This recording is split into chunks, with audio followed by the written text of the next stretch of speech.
we need to have the council approve our statement of interest to the Massachusetts School Building Authority. As you're aware, and as you signed off on a while back, we had submitted several letters of interest to the School Building Authority in regards to renovating our baby boomer elementary schools. And after they were processed by the SBA, they responded to us that they would like us to narrow our proposals down to one and resubmit it. We created a school building advisory committee that had about a year to review the whole process and determine some recommendations that they made to the school committee. And that group submitted a recommendation that we send in a revised statement of interest to SBA, which would prioritize the building of a new school in the western part of town, either at the primary sites of Marston's Mills Elementary School or Cotuit Elementary, or with strong consideration for the Osterville Elementary site, the Bumpspit River Road Elementary. We have approved that statement, and as part of the process, it needs to go to the town council for your approval. Both elected bodies have to approve the a specifically worded motion. And as far as a little background on the actual recommendation, Tom McDonald, who was the school committee liaison to that school building advisory committee, just has a few details. Thank you. I'm losing my voice, so bear with me. Too much talking to the town council. First of all, for you as well as for the public, it may seem rather ironic that last night we're here speaking to you about a budget deficit, and tonight we're here speaking to you about building a new school. And I'm going to try to make some logic out of what may seem a little bit illogical.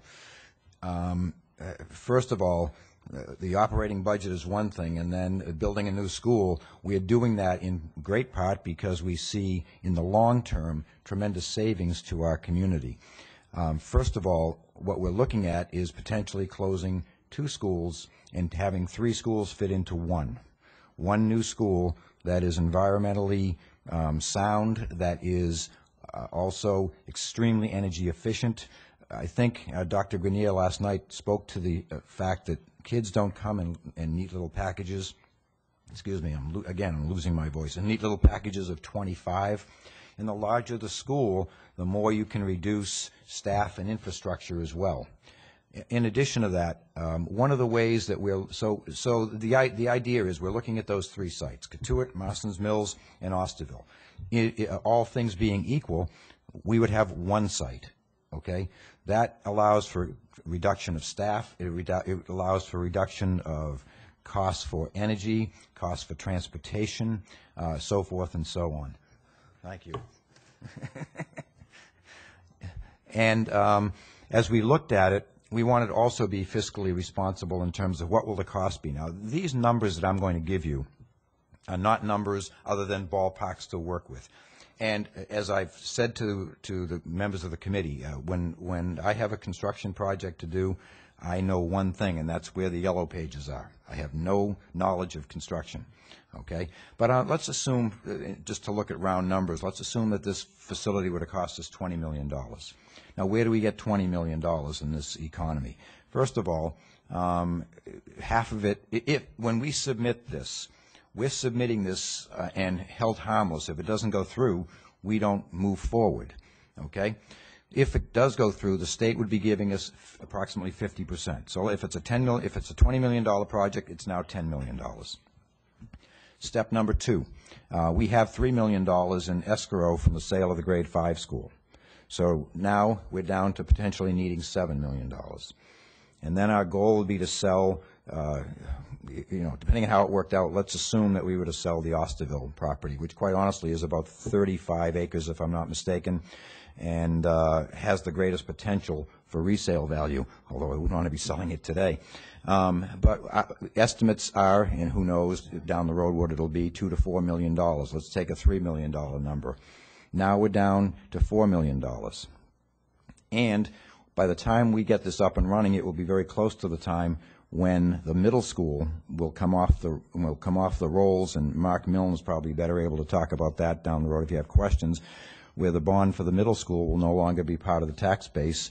And so our goal is to try to be able to do this with very little or no impact on the taxpayers in Barnstable, have a far more efficient school operation, reduce operating costs to a great deal, and then be able to have a state-of-the-art facility for our children that not only doesn't cost the taxpayers anything or very little, and in the long run saves them considerable dollars.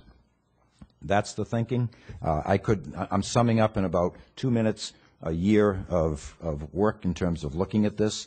The bottom line, we have to submit this by the 15th of November to the state. And again, if for whatever reason they determine that we are not eligible, then this gets put aside for now. And if they determine we are eligible, we would then go back and determine if, in fact, we wanted to go forward at that point. One other thing that I would be remiss if I didn't say, and that is that if we go forward with this, not only does it help us in terms of planning for the future, it helps us right now.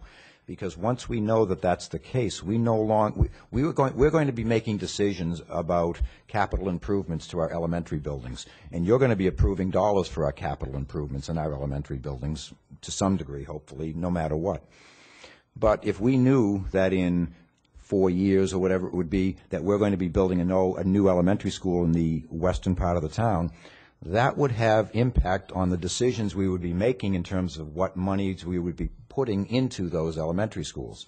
I'm not saying we wouldn't keep them educationally sound, but we would be thinking strategically in terms of how best to deal with that.